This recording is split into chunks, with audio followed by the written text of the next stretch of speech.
8। पहला उपाय, परिवार के सभी सदस्यों से बराबर मात्रा में सिक्के इकट्ठे करके उन्हें मंदिर में दान करें। मतलब यह कि यदि आप अपनी जेब से 10 का सिक्का ले रहे हैं तो घर के अन्य सभी सदस्यों से भी 10 के सिक्के एकत्रित करने उसे मंदिर में दान कर दें। यदि आपके दादाजी हैं तो उनके साथ जाकर दान करें। यह दान गुरुवार को करें। 2।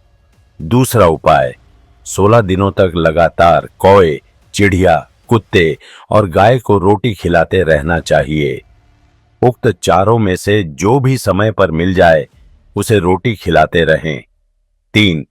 तीसरा उपाय, 16 दिनों तक लगातार सुबह और शाम घर में संध्या वंदन के समय कर्पूर जलाएं और गुड़ में घी मिलाकर उसकी धूप दें।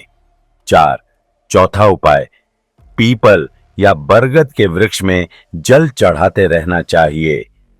केसर का तिलक लगाते रहना चाहिए। विष्णु भगवान के मंत्र जाप, श्रीमद् भागवत गीता का पाठ करने से पितृ दोष चला जाता है। एकादशी के व्रत रखना चाहिए कठोरता के साथ। 5। पांचवा उपाय, पितृपक्ष में प्रतिदिन नियमित रूप से पवित्र नदी में स्नान करके पितरों के नाम पर तर्पण करना चाहिए। इसके लिए पितरों को जौ, काला तिल और एक लाल फूल डालकर दक्षिण दिशा की ओर मुंह करके जल अर्पित करना चाहिए। पितरों के लिए किए गए मुक्ति कर्म को श्राद्ध तथा तंडुल या तिल मिश्रित जल अर्पित करने की क्रिया को तर्पण कहते हैं। 6। छठवां उपाय, पितृपक्ष के दौरान पिंडदान भी किया जाता है। पितृपक्ष में पिंडदान का भी महत्व है।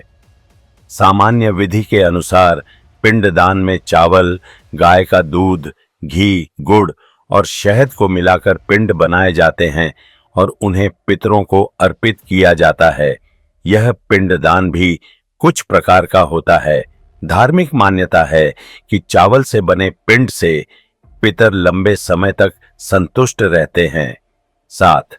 सातवां उपाय, श्राद्ध में पंचबली कर्म किया जाता है, अर्थात 5 जीवों को भोजन दिया जाता है। बलि का अर्थ बलि देने नहीं बल्कि भोजन कराना भी होता है। श्राद्ध में गोबली, श्वान बलि, काकबली, देवादिबली और पिपलिकादि कर्म किया जाता है।